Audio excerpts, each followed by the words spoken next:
Good morning, everyone. I am happy to be back with you today.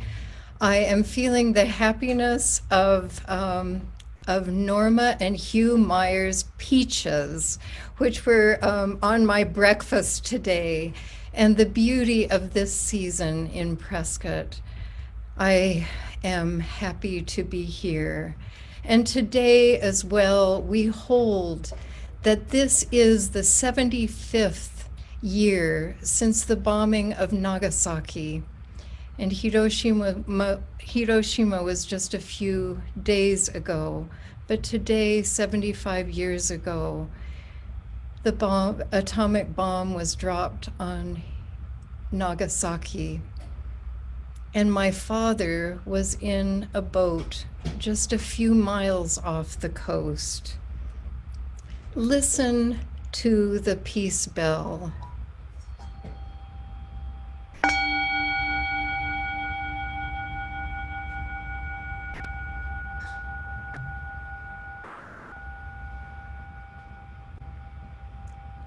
Today, on August 9th, when the second atomic bomb was dropped on Nagasaki, days after dropping one on Hiroshima, Admiral William Leahy, Truman's chief of staff, wrote about this day in his 1950 memoir, I Was There. He wrote that the use of this barbarous weapon at Hiroshima and Nagasaki was of no material assistance in our war against Japan. The Japanese were already defeated and ready to surrender. In being the first to use it, we adopted an ethical standard common to the barbarians of the Dark Ages. And having done medieval studies, I would say much worse than the barbarians of the Dark Ages. He wrote, I was not taught to make war in that fashion, and wars cannot be won by destroying women and children. So today, this peace bell has great meaning. Let us gather our hearts. A year ago, Emma Mangum, a high school student who was living in Hiroshima, came here to Prescott, and she came and studied at Prescott High School as she lived with her grandmother. She attended the August 2019 program of the Peace Builders that they had at the library, and she made this video for the Peace Builders from the Peace Park in Hiroshima. This is a message from Hiroshima by someone who knows Prescott.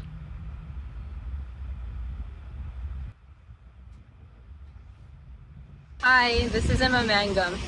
Last year I was in the meeting because I was studying in Prescott High, and I was really moved by the meeting, and I'm very grateful that I can be a part of it this year too.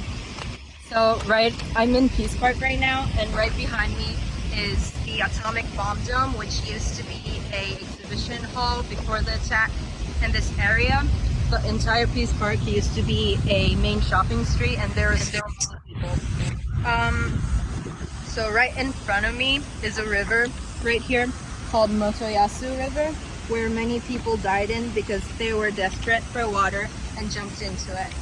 Every year on August 6th, many people gather here at nighttime and float lanterns with messages they wrote on it in the river, and it's really quite pretty, but unfortunately we aren't allowed to do it this year due to COVID-19. But I heard somewhere that there's a website open till I think the end of this month where you can send messages online and float like a virtual lantern. So if you have time, please check it out. I think it'll come up if you search Hiroshima Lantern 2020.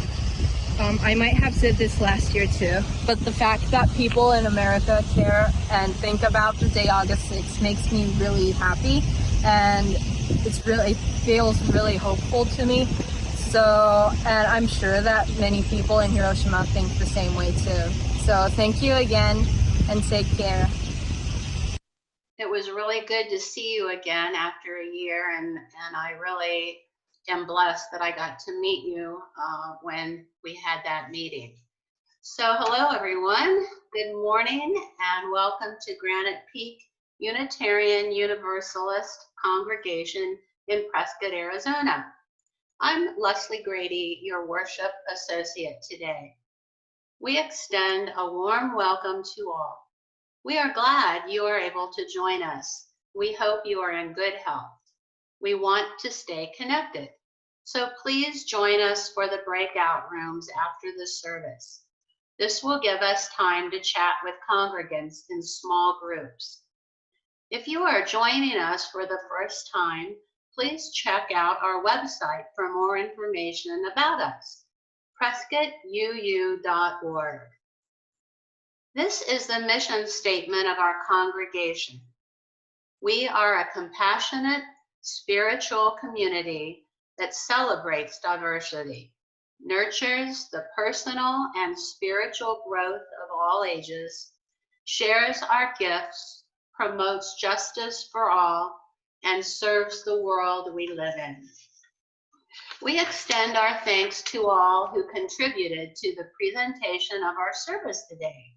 Heather Knowles for technical direction, Mary Lou Prince for musical direction, and the wonderful video from Emma that she sent to us. Although we are physically apart, we are still in community, and we continue with some of our meetings and activities via internet. So please continue to check the weekly peak, our website, and Reverend Patty's videos for announcements. And join our regular weekly Zoom meetings. Together Wednesday forum, Wednesday afternoon storytelling, and Friday lunch with the minister. Find connection info and other announcements in our order of service. The Children's Faith Development will be today at 11:30 via Zoom. Contact Bev Bostrom. There will be just one session today for the older children. The younger ones will not be meeting.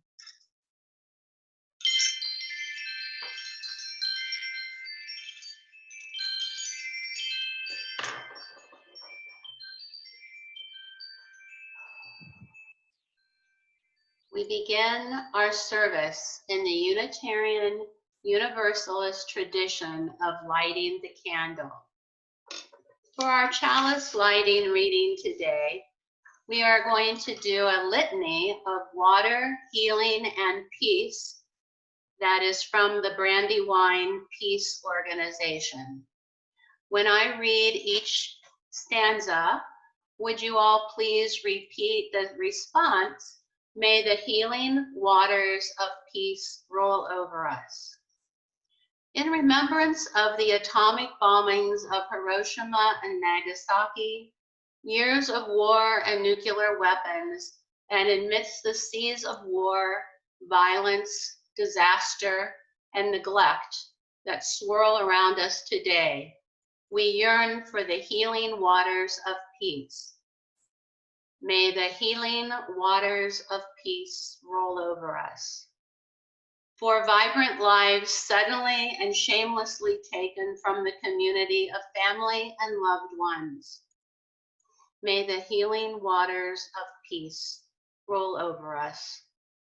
For the lives that continue, haunted forever by the pain of absence and the nightmare images forever seared into our memories, may the healing waters of peace roll over us. For empire and all the deaths due to the arrogance of patriotism, religious or ideological fanaticism, and indifference to the world and human need, may the healing waters of peace roll over us. For reconciliation among all people, may the healing waters of peace roll over us. For the care of children and the earth, may the healing waters of peace roll over us. For the violence of poverty, in the wounding of body and spirit resulting from racial, religious, and sexual hatred. May the healing waters of peace roll over us. For our society's addiction to oil, weapons, and war making, may the healing waters of peace roll over us.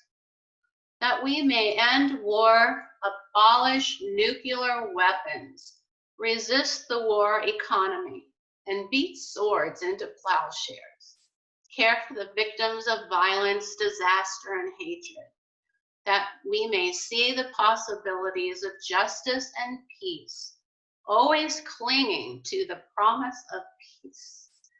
May the healing waters of peace roll over us.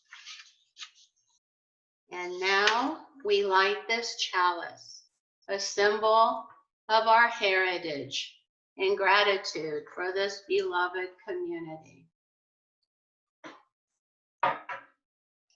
Morning, everyone. It is wonderful to see all of you. I can only see a portion because there are so many of you. You do not fit on my screen. This week, Lou and I have been diving back into our slides of Japan and remembering so many times. Among them, our experience in Hiroshima 35 years ago when we attended the 40-year commemorative ceremony at that there.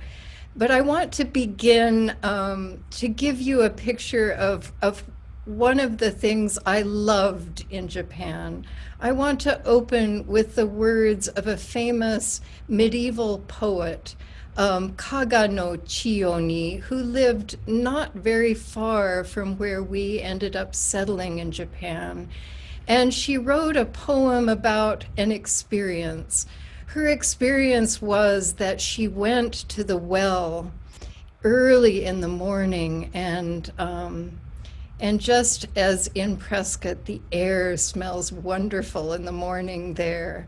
And it was summer. I know it was summer because the morning glories were blooming. And so she went there, and I'm sure she was hearing all manner of insect, which in Japan they do. They think it's a kind of a test of how much you understand if you think that insects sing rather than buzz or make a sound. So the insects were singing, and she got to the well and she looked, and there was a morning glory vine covering the well.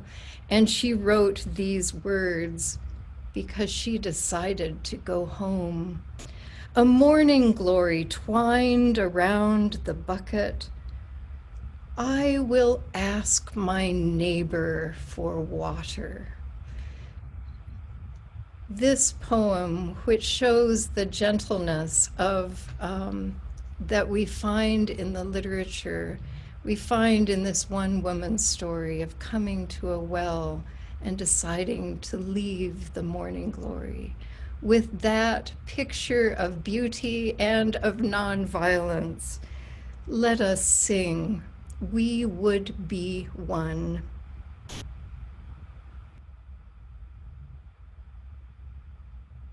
We would be one, as now we join in singing our hymn of love, to pledge ourselves anew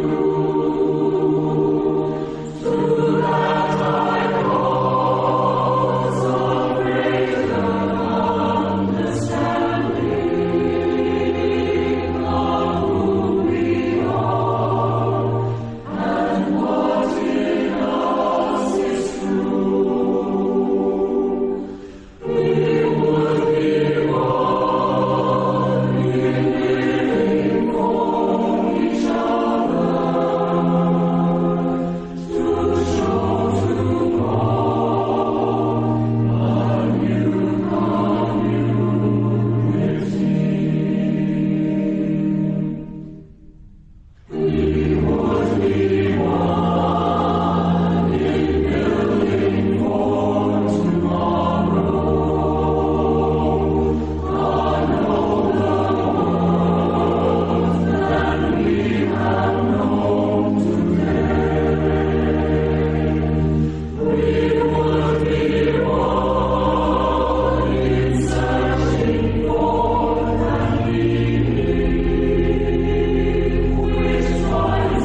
And now please join me in saying the covenant of our congregation.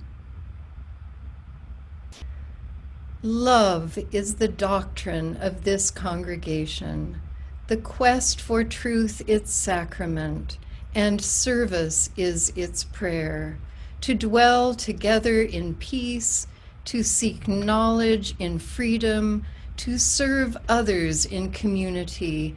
Thus do we covenant together. I invite you now again.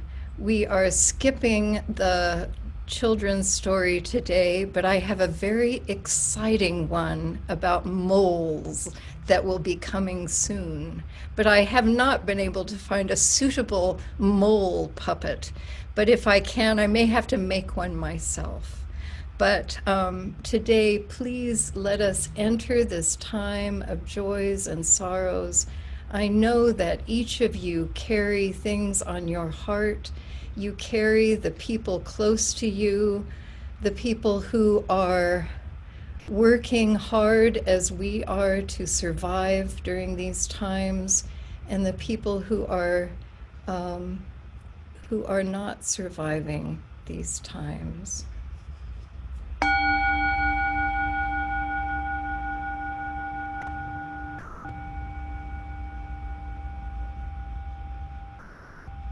I invite you to put your feet on the carpet or wood or earth, whatever is beneath your feet, and remember this earth. Let us hold this earth.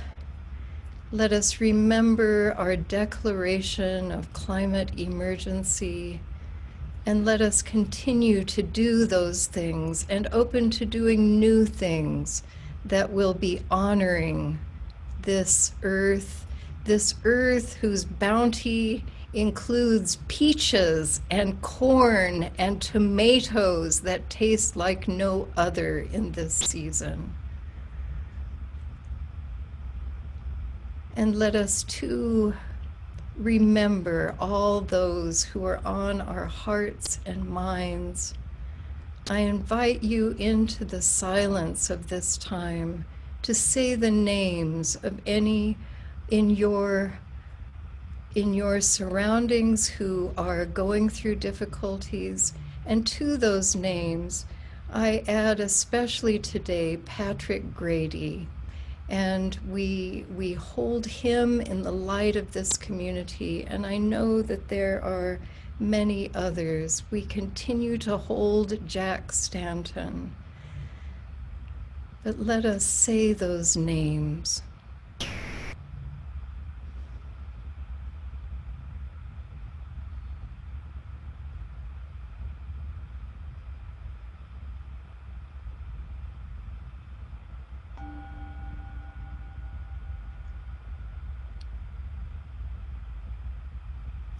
And with those personal names today, we add the names of those who were killed during the bombings 75 years ago. Between 129,000 and 226,000 people, most of whom were civilians, died at the first part of the bombing. But then over the next 2 to 4 months, the acute effects of the atomic bombings killed 90,000 to 146,000 people in Hiroshima, and 39,000 and 80,000 people in Nagasaki. Half of the deaths of each city occurred on the first day. Large numbers of people continued to die for months afterwards, and the effects of burns, radiation sickness, and other injuries continued. Let us hold them with us on this day. They each have a name. Some of those names you will hear today, but many, let us just hold them in this silence.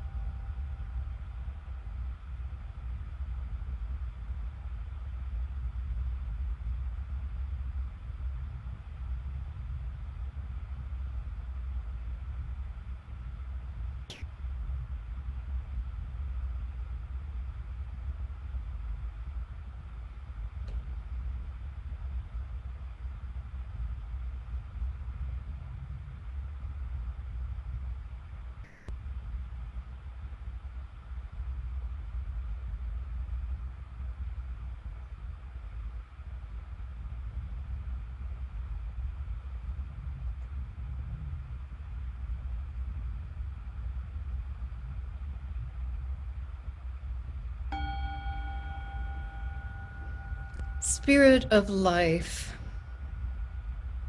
we come before you with you around us. We ask for hearts that are drawn towards peace. We ask for peace that is grounded in justice.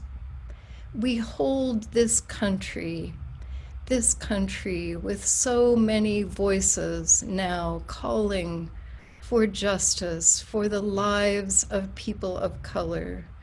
We ask for justice. We ask for wisdom, for ways to move towards a peace that is deep and abiding. We also ask for hearts to be opened to our own paths towards justice, towards the things that we need to resolve in our own lives. We are blessed to live in this time that is stirred up and full of possibility. May we each see our place in moving forward this great time of possibility. And we say these things in your many names. Amen.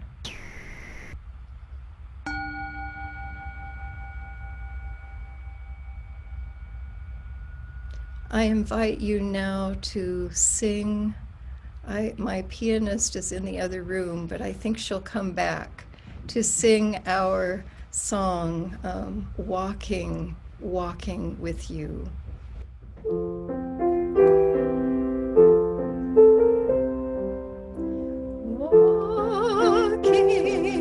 Walking with you, walking with you is my prayer. This is the time in our service when we normally gather the offering. Let us embrace the feeling of connection and community that we have when we gather each week. Let us remember that this congregation and its programs are supported by your generosity. We also give back to the greater community through our Seeds of Support program. During the month of August, our recipient is Empty Bowls. Read about them in your order of service and the newsletter. To give during this distance time, please go to prescottuu.org. On the bottom left-hand side, click the word Donate to contribute. The link is also available in the chat on this video. What is given in love is received in gratitude. Blessed be.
morning, 75 years ago, Yasujiro Tanaka was 3 years old. This is his story.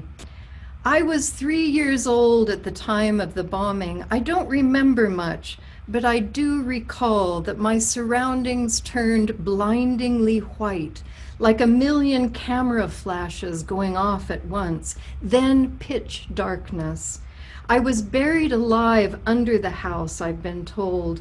When my uncle finally found me and pulled my tiny 3-year-old body out from under the debris, I was unconscious. My face was misshapen. He was certain that I was dead. Thankfully, I survived. But since that day, mysterious scabs began to form all over my body. I lost hearing in my left ear, probably due to the air blast. More than a decade after the bombing, my mother began to notice glass shards growing out of her skin, debris from the day of the bombing, presumably. My younger sister suffers from chronic muscle cramps to this day, on top of kidney issues that has her on dialysis 3 times a week. What did I do to the Americans, she would often say. Why did they do this to me? I have seen a lot of pain in my long years, but truthfully, I have lived a good life. As a first-hand witness to this atrocity, my only desire is to live a full life, hopefully in a world where people are kind to each other and to themselves. In this video that I'm going to show you, of photographs of Japan. They are photographs that we knew, places we went, and of the lantern floating ceremony we participated in 35 years ago in Hiroshima. While you watch these and listen to Mary Lou's music on the Japanese koto, you will hear the words of the hibakusha, the atomic bomb survivors. These are their messages to the world. Yasujiro Tanaka, who survived the bombing in Nagasaki 75 years ago, wrote, "Tatta hitotsu no seimei dakara, ima o taisetsu ni, kyo o taisetsu ni, hito ni yasashiku, jibun ni yasashiku." You are only given one life, so cherish this moment, cherish this day. Be kind to others, be kind to yourself. Sachiko Matsuo, who also survived the bombing in Nagasaki, wrote, "Peace is our #1 priority." Takato Michishita said, "Dear young people, who have never experienced war, wars begin covertly. If you sense it coming, it may be too late. Average citizens are the primary victims of war always. Dear young people who have never experienced the horrors of war, I fear that some of you may be taking this hard-earned peace for granted. I pray for world peace. Furthermore, I pray that not a single Japanese citizen falls victim to the clutches of war ever again. I pray with all my heart." Shigeko Matsumoto, also in Nagasaki, wrote, "I pray that every human being finds peace."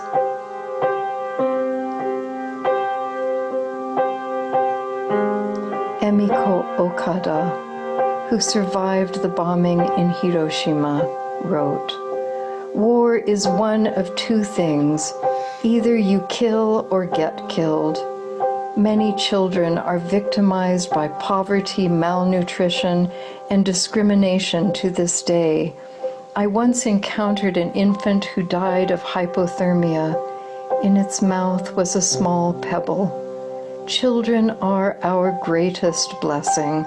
I believe that grown-ups are responsible for war.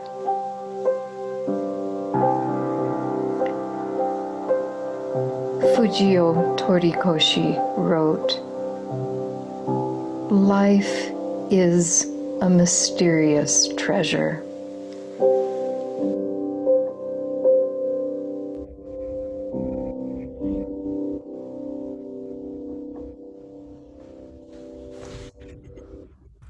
"75 years later, we can still hear the voices of the hibakusha, the people who survived.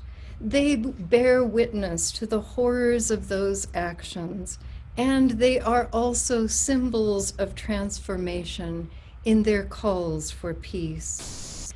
When we went to Japan in 1983, we knew that we needed to go to Hiroshima, that was the place where our histories had collided. My father, who joined the Navy at 17, was serving on a supply ship during the last year of the war.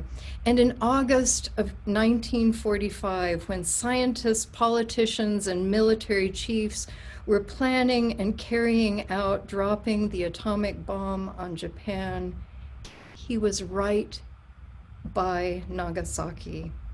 He went ashore the next day and saw the destruction. Both Mary Lou and I felt that we needed to witness the destruction that connected us with our new home. So in 1985, in the humid heat of August, when your clothing is plastered to your body and you are assaulted by air conditioners when you go in buildings and on trains, we took a train southward to Hiroshima, and we spent some days there to attend the 40th year commemorative ceremonies and to talk with a Japanese medical student whose family had lived in Hiroshima when the bomb was dropped. He took us around and answered our questions.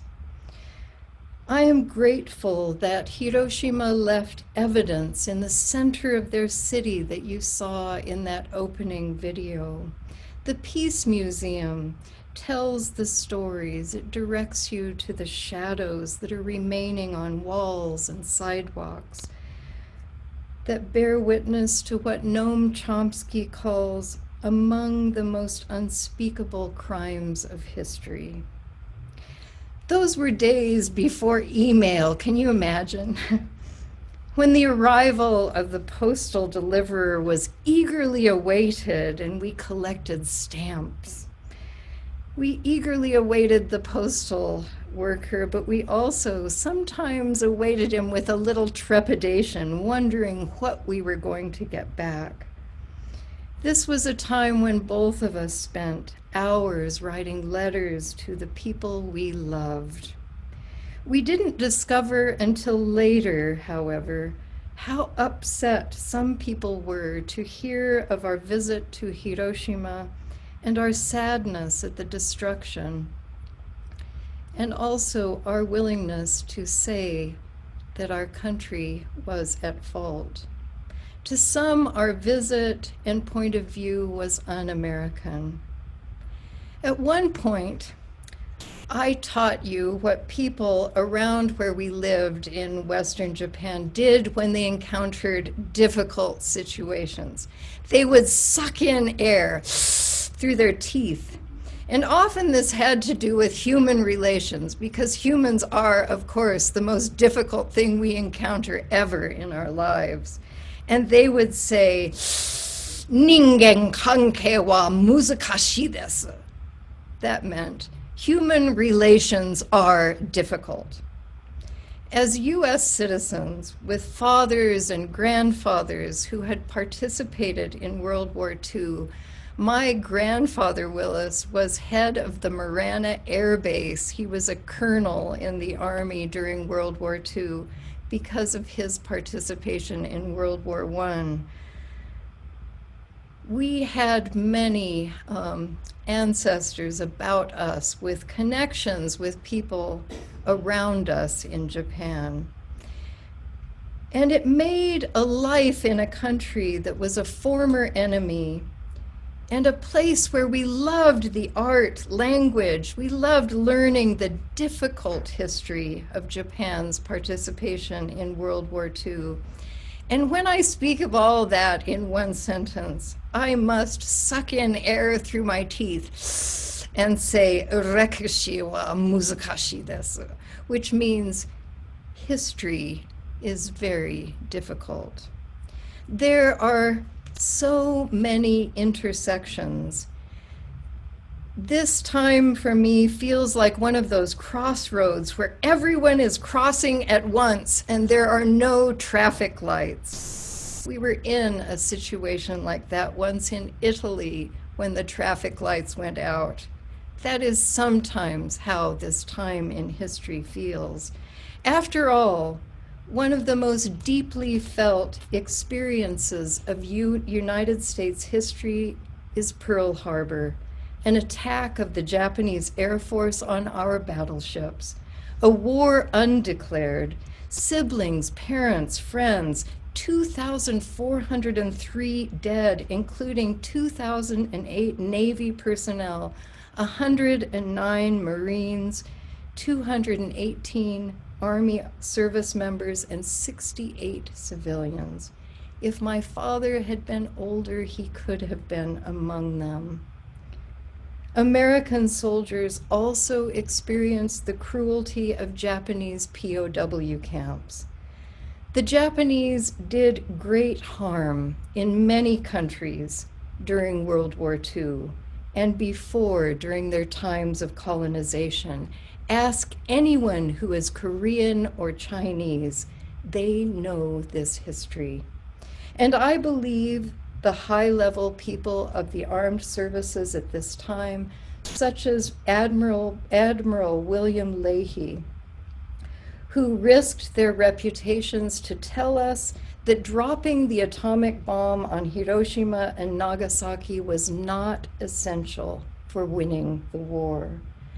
And it is clear to me that dropping the bomb on Japan shows what was visible in our own history of racism in immigration, that we saw Japanese as less than, as more expendable, just as we can't imagine US border officials putting blonde, light-skinned children in cages. I can't imagine the United States using the atomic bomb on our European enemies.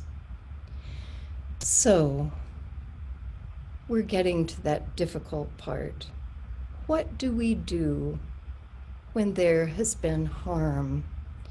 Part of what we do, and that Emma expresses in her opening video, is to remember that this was done. Another step would be to apologize. I wonder if we could be a country big enough to do that. That is what I was taught about apologizing, that it shows that you are bigger than the situation. It shows your maturity, and yet we hate to apologize as a country. I did a lot of apologizing in Japan, and I believe that our sense of culpability in this act helped us develop relationships that were deep and lasting. It opened people to talk about what they felt they were culpable of. So far, though, this doesn't seem really difficult, does it? It doesn't seem like something you might suck in air about. But during those first years we were in Japan, when we went to Hiroshima, they were years that in various manifestations, China and Korea were demanding that Japan change their textbooks to reflect the realities of the history of colonization and war, with particular attention to the cruelty of the Japanese occupying armies in China and Korea. Many groups came to Japan to ask for apologies and reparations. One of these groups, the saddest for me of these groups, was the comfort women. I don't know how many of you know of these women, but they were women and girls who were forced into being sex slaves by the Imperial Japanese Army in occupied countries and territories during World War II. Some historians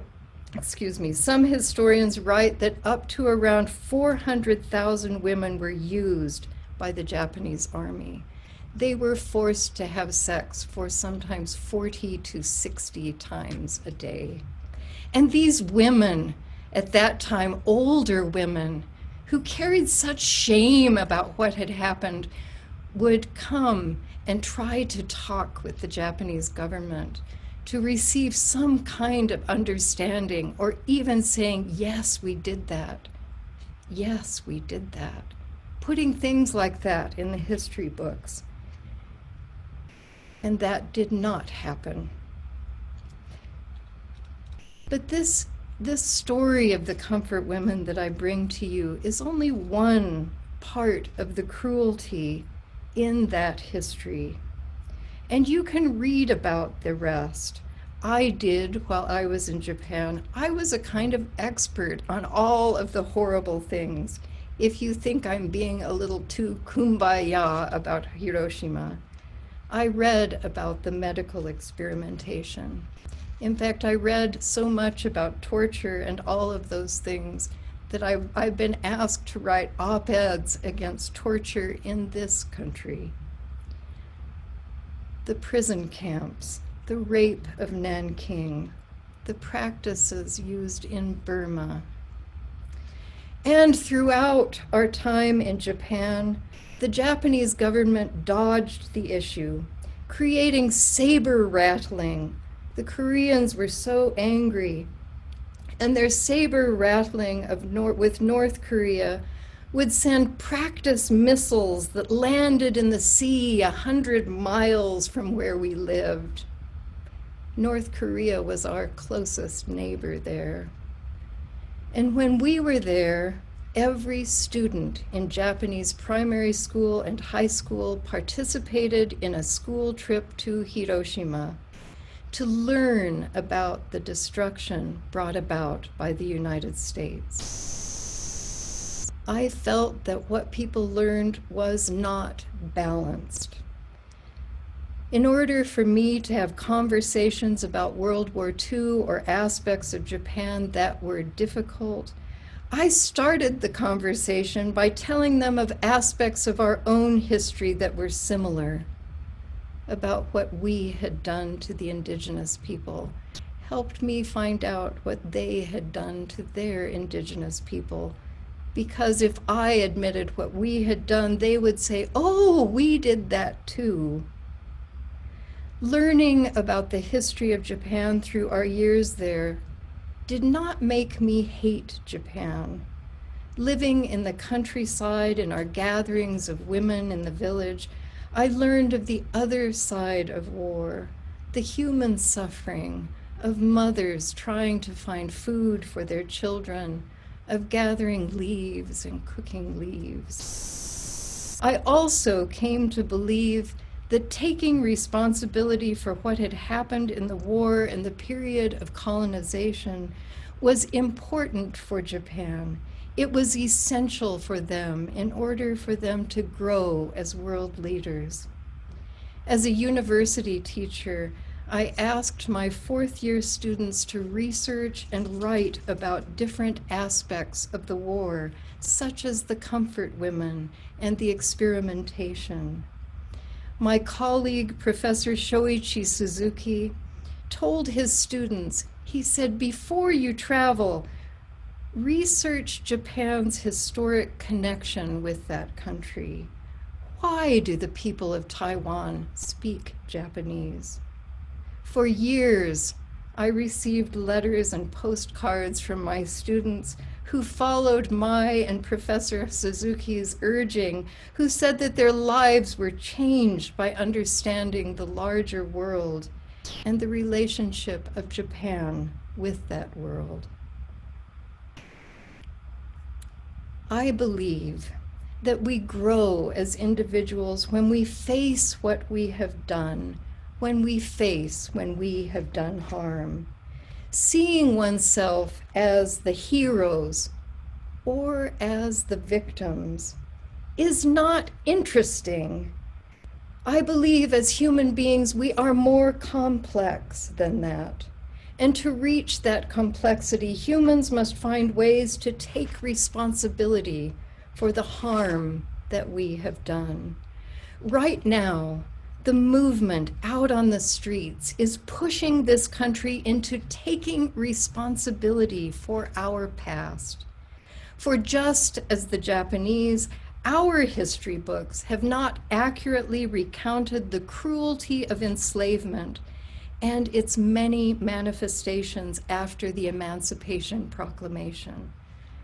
And for 75 years, this country has dodged coming to terms with Hiroshima and Nagasaki.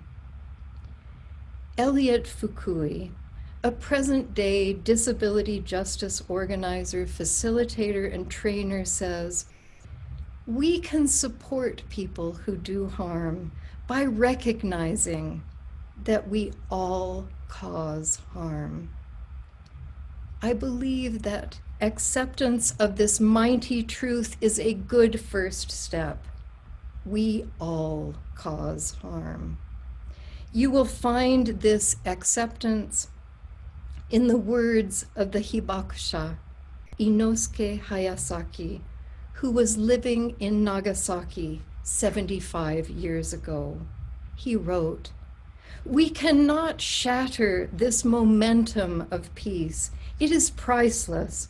Hundreds of thousands of soldiers died under the insurmountable greed of the Japanese military elite class. We cannot forget the young soldiers who silently longed for their parents, yearned for their wives and children as they passed away amidst the chaos of war. Japan is a phenomenal country," he writes. "However, we must be cognizant of the fact that we waged war on the US and received aid from them afterwards. We must be cognizant of the pain that we inflicted upon our neighbors during the war. Favors and good deeds are often forgotten, but trauma and misdeeds are passed on from one generation to the other. Such is the way the world works. The ability to live in peace is a country's most prized commodity. I pray that Japan continues to be an example of peace and harmony. I pray that this message resonates with young people all over the globe." I believe his words would resonate with all of us who are fighting now for justice. Trauma and misdeeds are passed from generation to generation. Such is the way the world works. I invite you to listen to the wisdom of the hibakusha and the wisdom of the people of color who are writing now about this time, about their wisdom of this time, such as the book How to Be an Anti-Racist by Ibram X. Kendi. Because as we listen, I believe we will find our next steps. As Unitarian Universalists, we can be proud to be in a denomination that's involved in this process, this messy, difficult, and imperfect process that often for many of us ministers feels that we will not survive. And that work is evident in our General Assembly. We are breaking ground. I'm going to be looking for links to send to you so that you can see some of this important work that is going on. Because as our denomination does work out in the world, we can only go forward if we do that internal work and also engage in the external work.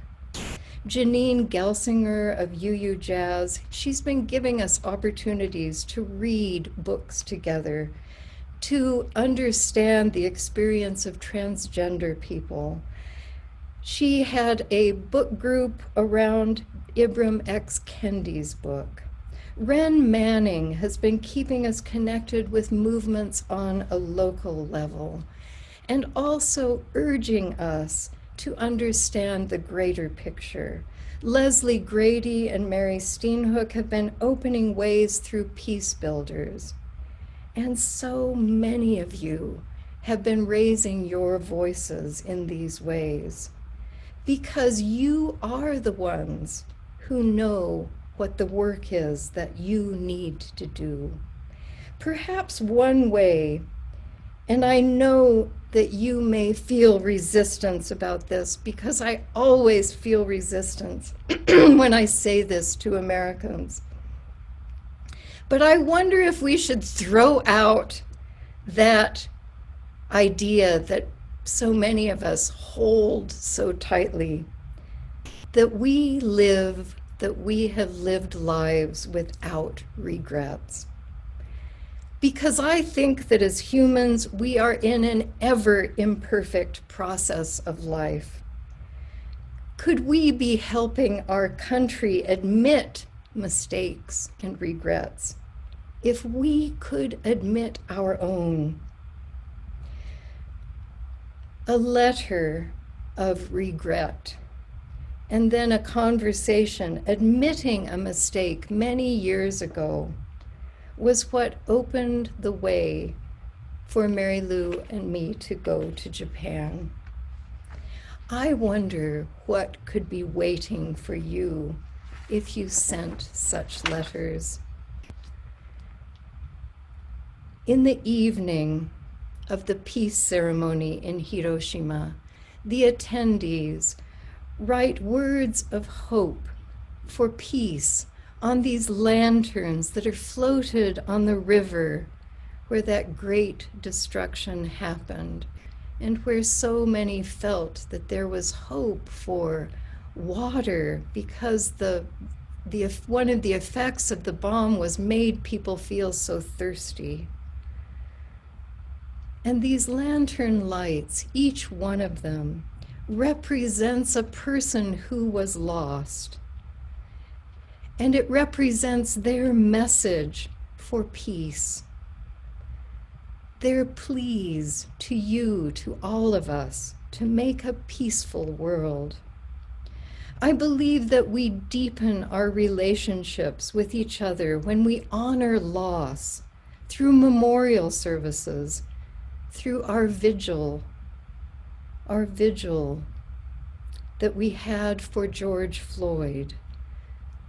I believe we do that by having our Black Lives Matter sign, and when we remember the deaths of Eric Garner, Tamir Rice, Michael Brown, Walter Scott, Philando Castile, Breonna Taylor, George Floyd, Ahmaud Arbery, and so many more.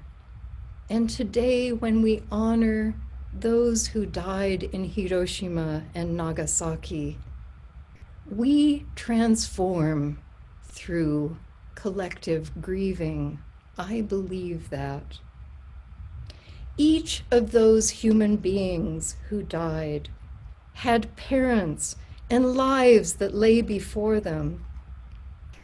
And that was the message that echoed through the world at George Floyd's funeral. I wonder if we truly accepted responsibility, could we then join the work of disarmament and the work of defunding and abolition? 75 years ago, after the destruction in Nagasaki, let us listen to Matsumoto Shigeko, a survivor who says this: I pray that every human being finds peace. May we each find peace. I wonder what sword and shield you may be carrying. What do you need to lay down? Please join me in singing, Gonna Lay Down My Sword and Shield.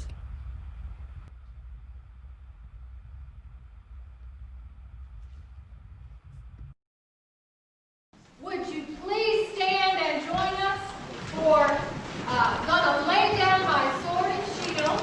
It's in your program, the lyrics are in your program.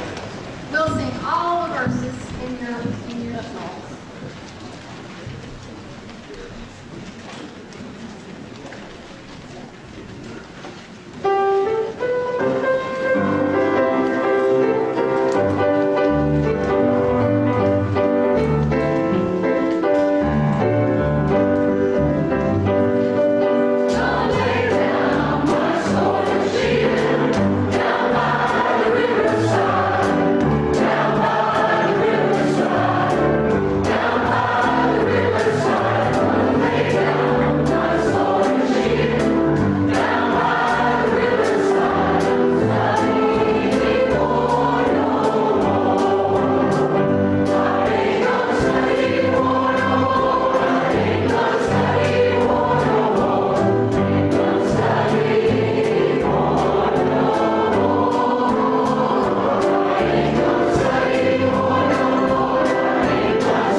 In the Pace e Bene program on Thursday evening, Abbess Joan Halifax recited the Zen night chant. Life and death are of supreme importance. Time passes quickly and opportunity is lost. Let us awaken. Awaken. Do not squander your life. Do not squander your life. I believe one way not to squander our life is to be engaged in this work of taking responsibility. During this video of lantern floating in Hiroshima, let us hold all those who died, and if you can, the responsibility of this country in their deaths. The Japanese have their own history to grapple with, and this is the way for us to grow. This is the way for us not to squander our lives, but to live them as precious gifts. Here is the Toro Nagashi.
Together, let us say the words of extinguishing our chalice. We extinguish this flame, but not the light of truth, the warmth of community, or the fire of commitment. These we carry in our hearts until we are together again. It is good to be back together again, and today I will be at the church at 3 with my tape measure. I'm making sure we stay 6 feet apart. And I would also like to invite you, when you join your favorite part, which is the breakout rooms, that you consider asking the question, what does one do, or what have you done when you caused harm? What do we do when we cause harm? Thank you all. I love this community. Thank you. And now enjoy your conversations.